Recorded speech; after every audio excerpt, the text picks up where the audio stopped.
अस्सलामुअलैकुम दोस्तों, आज की इस वीडियो में हम सी प्रोग्रामिंग लैंग्वेज की हिस्ट्री के बारे में पढ़ेंगे। दोस्तों, क्योंकि हमें सी लैंग्वेज की प्रोग्रामिंग स्टार्ट करनी है तो हमें सी लैंग्वेज की बेसिक्स का पता होना चाहिए। यानी हमें पता होना चाहिए कि सी लैंग्वेज है क्या, ये हम क्यों यूज़ करते हैं, इसको कब और किसने बनाया और इसको यूज़ करने का मकसद क्या है।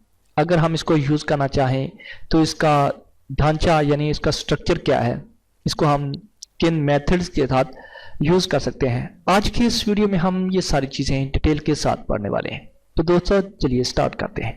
दोस्तों देखिए, सी एक जनरल पर्पस प्रोग्रामिंग लैंग्वेज है और इसको स्ट्रक्चर्ड प्रोग्रामिंग लैंग्वेज भी कहा जाता है, जो कि एक मशीन इंडिपेंडेंट लैंग्वेज है। देखिए दोस्तों, यहाँ पर इंग्लिश में जो कुछ भी लिखा है आप इसको आसानी के साथ पढ़ सकते हैं। वो मैं एक पेज पर इसी वीडियो के नीचे डिस्क्रिप्शन में एक लिंक पे पेस्ट कर दूंगा, आप वहां पर क्लिक करके इसकी कंप्लीट हिस्ट्री पढ़ सकेंगे। दोस्तों, मैं आपको अपनी ज़बान में बताता हूं कि सी एक जनरल पर्पस प्रोग्रामिंग लैंग्वेज है। इस लैंग्वेज को आमतौर पर मिड लेवल लैंग्वेज भी कहा जाता है, हालांकि सी एक हाई लेवल लैंग्वेज है। इसको मिड लेवल लैंग्वेज क्यों कहा जाता है, पहले मैं आपको यह समझा देता हूं। दोस्तों देखिए, यूनिक्स ऑपरेटिंग सिस्टम जो है ये BCPL में 1969 में लिखा जा रहा था। BCPL लैंग्वेज में यूनिक्स ऑपरेटिंग सिस्टम 1969 में लिखा जा रहा था, जिसको डेनिस रिची और उसके साथी लिख रहे थे। तो दोस्तों, बहुत सारी ऐसी डिफिकल्टीज थी, बहुत सारे ऐसे प्रोग्रामिंग इश्यूज थे जिन इश्यूज को रिमूव करने के लिए डेनिस रिची ने सी लैंग्वेज को डिफाइन किया। दोस्तों, अगर मैं आपको कहूं कि सी लैंग्वेज खुद भी सी लैंग्वेज में लिखी गई है, यानी सी लैंग्वेज का जो कंपाइलर है वो भी सी लैंग्वेज में ही बनाया गया है, तो आपको शायद थोड़ा सा अजीब लगे, लेकिन दोस्तों ऐसा ही है कि सी लैंग्वेज को खुद सी लैंग्वेज में ही लिखा गया है, यानी इसका कंपाइलर जो है वो भी सी लैंग्वेज में है। हम सी को सी ही क्यों कहते हैं? दोस्तों याद रखिए, सी लैंग्वेज बी लैंग्वेज के बाद बनी है। बी लैंग्वेज और BCPL लैंग्वेज जो थी, इन लैंग्वेज के बाद जो बनाई गई वो सी लैंग्वेज बनाई गई और सी लैंग्वेज बी लैंग्वेज से ड्राइव की गई, यानी बहुत सारे इसके कॉन्सेप्ट्स जो हैं वो बी लैंग्वेज के हैं। तो इसीलिए बी एक लो लेवल लैंग्वेज थी। लो लेवल यानी कि मशीन के करीब जो आपकी लैंग्वेज होती है वो लो लेवल लैंग्वेज कहलाती है। तो ये मशीन लैंग्वेज थी बी। जो सी थी ये हाई लेवल लैंग्वेज थी।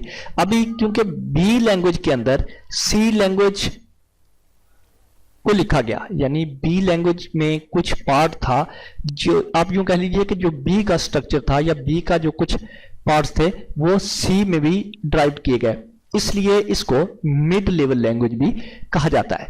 इस लैंग्वेज को डेनिस रिची ने बेल लैबोरेटरीज यानी AT&T, जिसे हम अमेरिकन टेलीफोन एंड टेलीग्राफ के नाम से जानते हैं, यानी एक लेबोरेटरी थी अमेरिका में, USA यानी कि अमेरिका में AT&T लैब्स, AT यानी कि अमेरिकन टेलीफोन एंड टेलीग्राफ के नाम के साथ वो लेबोरेटरी एग्जिस्ट करती थी।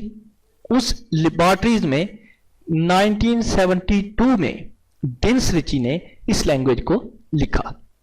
हालांकि ये एक हाई लेवल लैंग्वेज है, लेकिन आज भी हम अक्सर इंटरनेट पे सर्च करते हैं तो उसको मिड लेवल लैंग्वेज कहा जाता है। आपको बताया कि ये इसको मिड लेवल लैंग्वेज बी की निस्बत से कहा जाता है। इस सी लैंग्वेज को हम क्यों यूज करते हैं? दोस्तों यहां पर देखिए, मैंने लिखा हुआ है कि सी लैंग्वेज जो है ये बहुत सारे एप्लीकेशन सिस्टम लिखने के लिए काम आती है।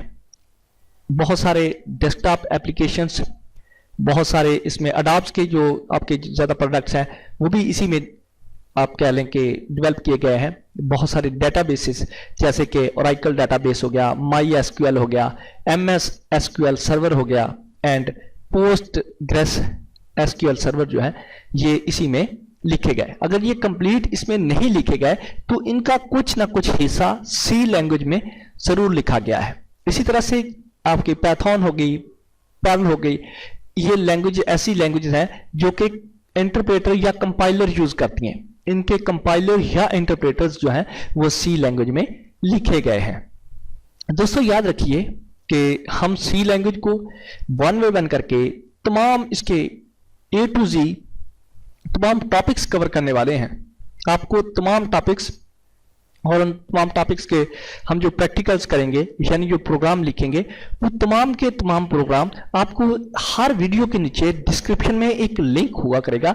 उस लिंक पे एक फाइल होगी, उस फाइल में आपको जो हम पढ़ेंगे वो मिला करेगा। तो दोस्तों आपसे गुजारिश है कि अगर अभी तक आपने मेरे चैनल को सब्सक्राइब नहीं किया है तो बराए मेहरबानी मेरे चैनल को सब्सक्राइब कर लीजिए, मेरी वीडियो को लाइक और शेयर कीजिएगा। दोस्तों आज के लिए सिर्फ इतना ही। Thanks for watching my video. अल्लाह हाफिज।